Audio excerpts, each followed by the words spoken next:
Calabria. At the tip of the Italian boot, among hugged mountains and cobbled villages, beats the heart of one of the world's most feared criminal organizations. A place, with barely 4,000 inhabitants, has become the epicenter of a mafia that moves more money than corporate giants like McDonald's or IKEA. It is called the Ndrangheta. And for nearly 2 centuries, its tentacles have spread across every continent, under a shroud of silence and religious devotion that makes it even more enigmatic. San Luca, a seemingly poor village, is considered the cradle of the Ndrangheta. Its streets appear peaceful, but behind every corner hides the shadow of the Calabrian Mafia. Here reigns the omerta, the code of silence that prevents hesitants from acknowledging what everyone knows. When asked, they deny its existence, insisting that in the village, there's nothing to steal, no work, no money. And yet, the organization generates around 53 billion euros each year. The power of the Ndrangheta is so deeply rooted that it even reaches into religious life. During Sunday Mass, while men chat in the square and women pray, many know they have a relative imprisoned for drug trafficking or extortion. One example is Father Pino Strangio, who chose the path of faith, while several of his cousins serve sentences. His testimony breaks the usual silence. In Calabria, almost no one is completely beyond the mafia's reach. The region, facing the coast of Sicily, is divided into about 200 family clans. Together, they control cocaine trafficking in Europe, the maritime routes, and strategic ports. Their network extends all the way to Latin America, where they negotiate directly with cartels to ensure the distribution of tons of drugs. But they don't thrive on narco-trafficking alone. Each family lives off the pizzo, the protection money demanded from merchants and business owners. Those who dare to resist expose themselves to violence, reprisals, or death. For many, the threats come from familiar hands, neighbors, friends, even relatives. The Ndrangheta is not a distant or abstract mafia. It is a structure embedded in Calabria's daily life, capable of imposing fear as naturally as drinking a coffee in the village square. It is 5 in the morning in Calabria. In the dim light of dawn, the port of Gioia Tauro awakens under an unsettling silence. This maritime enclave, 50 kilometers from Reggio Calabria, is no ordinary port. It is the gateway for cocaine into Europe.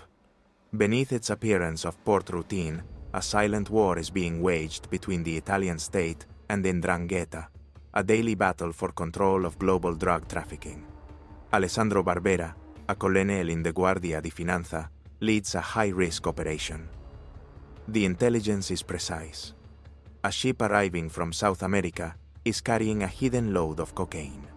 For the Calabrian Mafia, these routes are vital.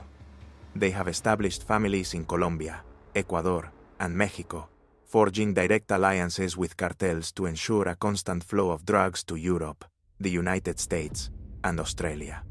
The scale of the business is colossal.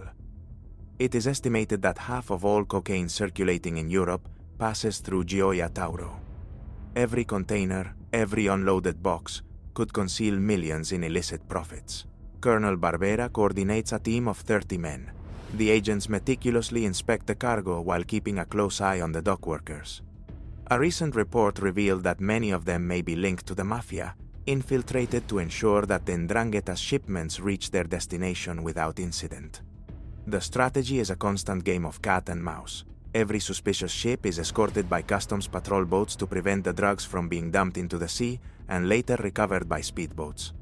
But for every security measure implemented, the mafia responds with an even more sophisticated method of concealment and corruption. Thus, time and again, the Ndrangheta manages to stay one step ahead. The clock strikes 7 in the morning. Under Colonel Barbera's supervision, the agents have already unloaded more than 140 containers. But hundreds more remain to be inspected. It's a titanic task, over 1,000 stacked units, any one of which could be hiding millions in cocaine. Suddenly, the sniffer dogs stop in front of a shipment of bananas. The animal's reaction is unmistakable. There's more than just fruit in those boxes. The Guardia di Finanza focuses its attention on a particular container. The container looks ordinary, but when dismantled, the agents discover a false bottom reinforced with lead plates, specifically designed to deceive customs scanners. After several tense minutes, the truth emerges. A rectangular brick wrapped in plastic pure cocaine.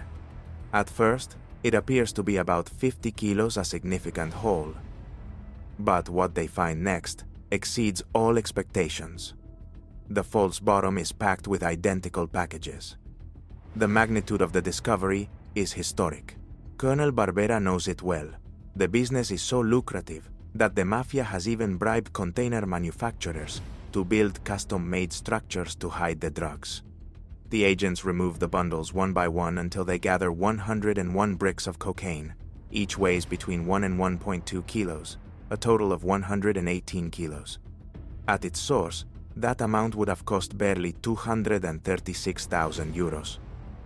But once cut and distributed on Europe's streets, its value multiplies. More than 28 euros million. With that money, one could buy a small building in Paris or finance the criminal activities of several clans for years. The white powder, carefully wrapped, represents one of the largest seizures of the year in Italy, a devastating blow to the finances of the Ndrangheta. The chemical tests leave no doubt. The liquid turns dark blue, a sign that it is highly pure cocaine. Now begins a new phase tracing the origin of the shipment and the cartel that sent it. The key lies in an apparently minor detail, a logo stamped on the packages with the letters T and E. That symbol opens a new line of investigation for the anti-mafia prosecutors. And leading that fight is a man who has devoted his life to confronting the Calabrian Mafia, even at the cost of living permanently under death threat. In Calabria, confronting the Ndrangheta is equivalent to living under a death sentence. Nicola Gratteri knows it well.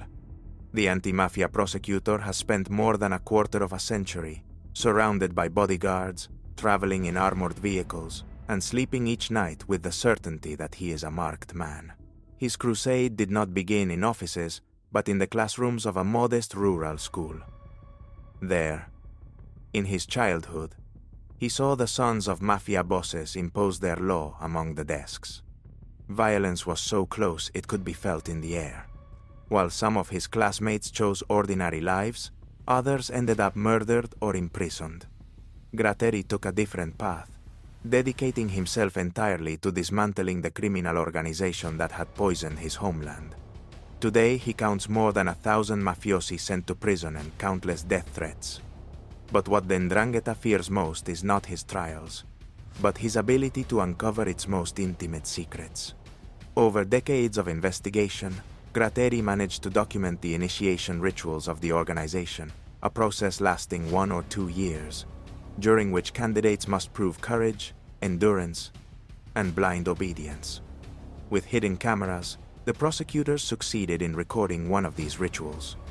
In it, a new member recites a solemn oath to renounce, up to the 7th generation, any other loyalty, and to devote his life and blood to the honor of the organization. The candidate is then given 2 options for death in case of betrayal: the vow of poison, a capsule he must ingest, or a bullet he must always keep ready for himself.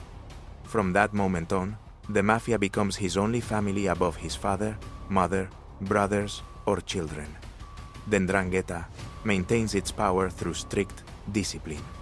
Punishments for those who break the rules range from public humiliation, being beaten, forced to stick one's head into coal, or even being urinated on by one's peers, to the most brutal forms of death.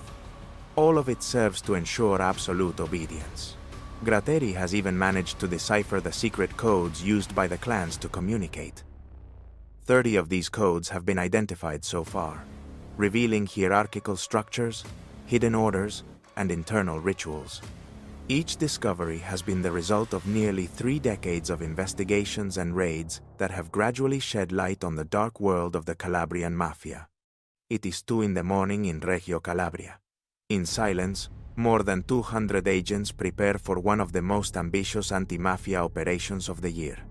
The goal: to dismantle 29 suspects, including several leaders of the Ndrangheta, accused of extortion and rigging public contracts. Nothing is left to chance. Teams receive sealed envelopes containing the identities of their targets. Information circulates only within minimal circles to avoid leaks. In Calabria, the Mafia always has eyes everywhere. The main mission falls to Inspector De Agostino. His target is Salvatore Aquino, aged 70, patriarch of a powerful clan in Gioia Tauro. A man well known to justice, he has already served 15 years for international cocaine trafficking and, despite being on parole, continued to run the family business. His nephews are also in prison, captured while trying to escape through secret hideouts, a bunker under a movable staircase, and another concealed in a false ceiling. Shelters designed to withstand months, even years, of pursuit. Meanwhile, another team is tracking Leonardo Capogreco, accountant for the Comiso family of Siderno. At 38, he is suspected of managing the clan's finances, laundering millions through construction contracts and shell companies. The agents know they must act simultaneously. If even one target escapes or is alerted, the entire operation could fail. On the prosecutor's command, engines roar in the darkness. More than 70 police vehicles set off in convoy, lighting up the narrow roads of Calabria. It's a show of force, but also a reminder of the mission's fragility. The mafiosi rarely fight with weapons. They prefer to resist from their offices, relying on their army of lawyers to bend the judicial system. The police advance without heavy bulletproof vests or assault rifles. They don't expect physical resistance, but they know that each arrest is a crucial piece in a network that has been corrupting institutions for decades. 1 hour after the operation begins, the police convoy splits into 3 directions. The first target, Leonardo Capogreco, accountant for the Comiso family, who lives in an imposing villa. Despite the agent's discretion, the neighbor's dog starts barking, breaking the silence of the early morning. There's no time to lose. Several officers climb the fence and enter the garden. One agent secures the back of the house, watching every corner. Others remain at the front, alert to any movement behind the windows. Knocks at the door. A firm voice breaks the calm. Police. Identification, please. Capogreco opens the door. He is alone at home. There are no signs of resistance, but the tension remains. Do you have any weapons? No, I don't have a license to carry firearms, he replies. The investigators search every room. Officially, he works in the construction sector, but suspicions point to him laundering millions for the Ndrangheta. They find no large sums of cash, but accounting documents, invoices, and papers that could serve as key evidence in court. One of the agents comments quietly, "We found some useful things, but we'll need time to go through everything carefully at the office." Capogreco is finally handcuffed and taken to police headquarters. 5 kilometers away, another group from the Criminal Investigation Division prepares the night's most symbolic strike. Their target is Salvatore Aquino, aged 70, considered the godfather of a powerful clan. The place is surrounded by cameras and floodlights illuminating every entrance, a fortress, it seems. However, what the investigators discover surprises even them. Far from living in a lavish mansion, Aquino resides in a modest third-floor apartment in a building he himself built to house his entire family.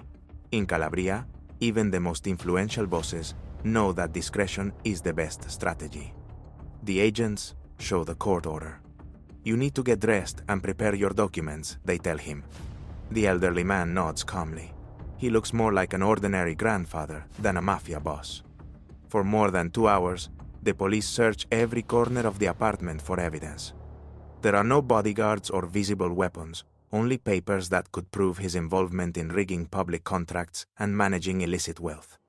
When Aquino is finally escorted to the police vehicle, a paradox becomes clear.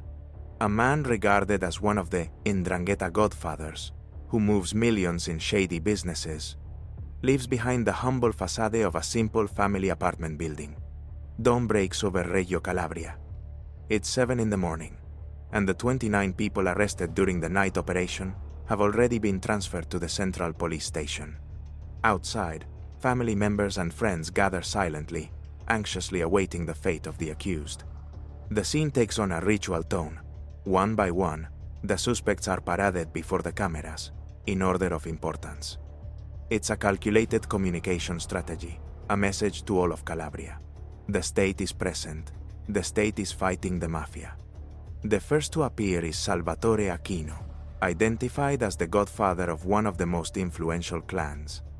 Alongside him, other prominent names face charges of extortion, public contract rigging, and, above all, mafia association, a crime defined only in Italy, which allows conviction as soon as membership in a criminal organization is established. Maximum sentence: 15 years in prison. Inside the building, Judge Nicola Gratteri receives more than 30 journalists. Facing them, he reviews the details of the nighttime raid. The names, the crimes, the connections uncovered. For the prosecution, it's a historic moment. Each operation like this represents not only arrests, but also the chance to send a clear message to public opinion. The Ndrangheta is not invincible. Gratteri insists. Citizens must trust the police, the Guardia di Finanza, and the Carabinieri to break the wall of silence that protects the mafia. His voice is not just that of a prosecutor, but that of a state seeking to regain control of a region gripped by fear. However, the victory is short-lived. Although many of the detainees remain in pre-trial detention, Salvatore Aquino, the alleged godfather, is released just a month later. His lawyers found a procedural irregularity. Once again, the law offers the mafia a loophole to escape justice. About 50 kilometers from Reggio Calabria, in the town of Palmi, lives a man who has become a symbol of resistance against the Ndrangheta. His name is Gaetano Safiotti. For over a decade, his home has become a fortress.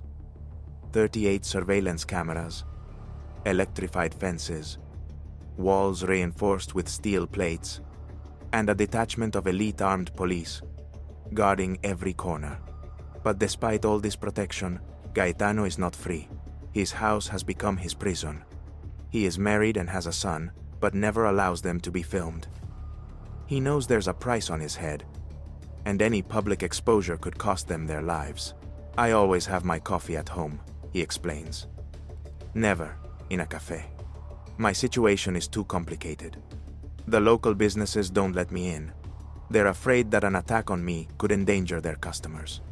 He runs a construction and concrete manufacturing company, a sector coveted by the mafia.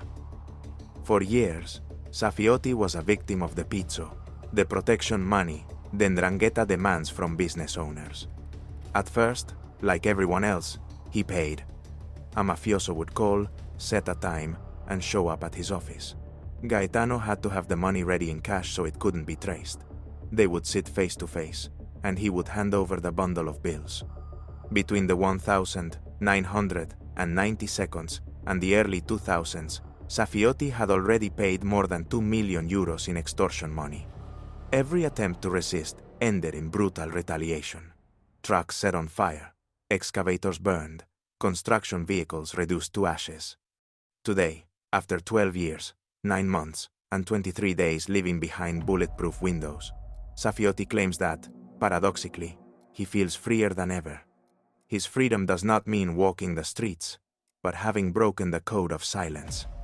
The authorities further reinforced the security of his house. They raised the walls, installed metal roofs to prevent explosive attacks, and turned his home into an impenetrable bunker. But even so, each day is a psychological battle against fear. His is the story of a businessman who refused to keep financing the mafia. And for that decision, he lives with the certainty that the Ndrangheta will never stop seeking revenge. The reprisals against Gaetano Safiotti came quickly. Every attempt to resist paying the pizzo ended in fire and destruction. Burned trucks, excavators reduced to scrap, more than 30 work vehicles turned to ashes. On one occasion, even one of his employees was forced, under threat of death, to set fire to his own machine, while a mafioso aimed a gun at his head. As time went on, The mafia's demands grew without limit, and when he could no longer bear it, Gaetano made a decision that would change his life forever. In secret, he installed a hidden surveillance camera inside his office wall. With it, he recorded for months every meeting with the Ndrangheta's emissaries.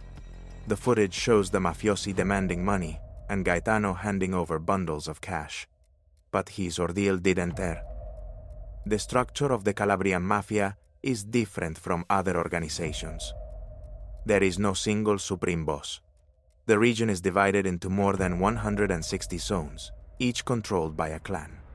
That meant Safiotti had to pay 3 times for the same job, to the clan of Palmi, to that of Rosarno, and to that of Gioia Tauro, each owning a stretch of the territory his trucks crossed. It was like traveling through a foreign country and being forced to pay a toll at every border. Gaetano accumulated hours of recordings. In them, he is seen taking bundles of cash from his drawer, 10 million lire, over 7,000 euros, and placing them on the table, undeniable proof of extortion. In one of those meetings, one of the mafiosi noticed something strange in the office. He discovered the hidden camera and confronted him. "That's your problem. Why should I care about a surveillance camera?"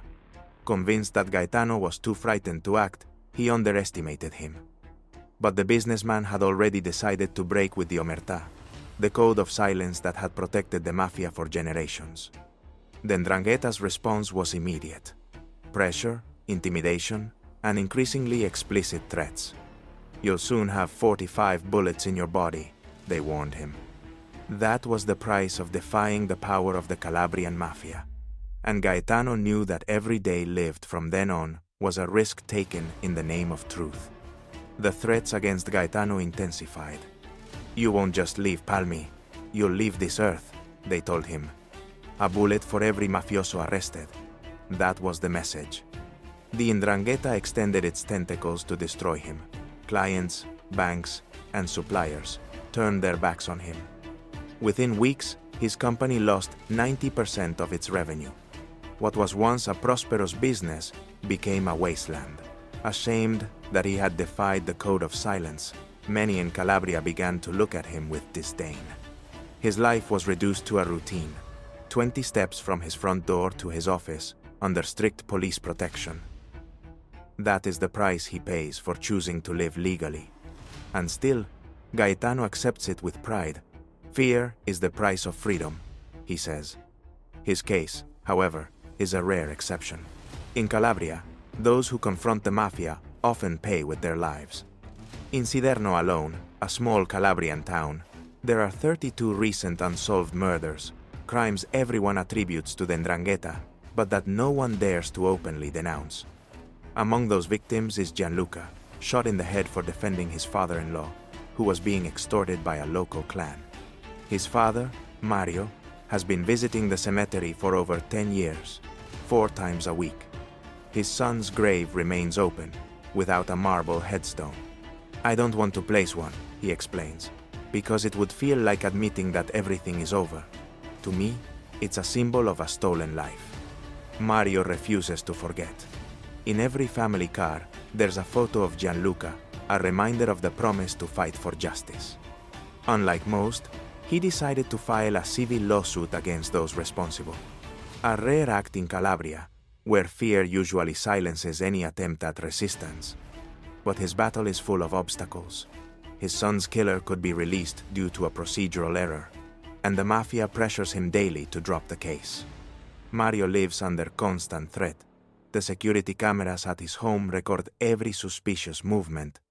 "Look, those are bullet holes," he says, pointing to a wall. "I don't know who fired them, and I don't need to. It's their way of telling me to keep quiet." During the trial, he received clear messages of intimidation. But far from giving up, it made him even more determined. "I will never stop. I will fight until the end, and I only hope it's a natural death." Gaetano and Mario are 2 faces of the same resistance. One isolated and watched, the other marked by grief. Both show that facing the Ndrangheta means living under constant threat, and yet they choose not to surrender. Every year, the Ndrangheta generates billions in cash through drug trafficking and extortion, but that money needs to be laundered. To do so, the organization relies on sophisticated financial operations that pass through tax havens and shell companies. Only a small portion returns to Calabria, invested in real estate and construction projects that hide a much darker purpose. One such case involves Salvatore Aquino, himself, a presumed godfather, arrested in previous operations, and another mafia boss with whom he allegedly laundered nearly 200 million euros. The Facade, an ambitious tourist complex in Brancaleone, aimed at British clients seeking sun and luxury in southern Italy. The project, called Gioia del Mar, promised modern apartments, villas with sea views, 4 swimming pools, tennis courts, a shopping center, and even a golf course. That's how it was advertised in the promotional DVDs, a true paradise for wealthy foreigners. Among the buyers was Marie, a British woman who, 6 years ago, left London to settle in Calabria. She invested all her savings in an apartment within the development, convinced she was buying the home of her dreams, but in 2012, reality struck. The financial police halted the construction and sealed off the unpaid properties. Marie found herself trapped in a nightmare. Without her flat in England, unable to sell the new one, and living alone in a ghost complex under judicial investigation. These were all my life savings, she laments. And now I'm condemned to live in an unfinished building, not knowing what will happen. The investigations, ongoing for 5 years, point to corrupt local officials and a supposed frontman responsible for orchestrating the business on behalf of the Godfathers. Just 5 kilometers from the complex, we find this man the owner of a modest car dealership. Known to the authorities, he has served time for international heroin trafficking and is currently under house arrest. We record him with a hidden camera. His version is blunt. Everything is legal. The money comes from bank loans, not the mafia. This is a big mistake. A conspiracy by politicians and judges to put me back in prison. Despite his claims, he faces a possible 15-year prison sentence for money laundering. And until the trial concludes, the apartments remain abandoned, a reminder that the mafia's dirty money destroys not only communities, but also the dreams of ordinary families. The Brancaleone case is not unique.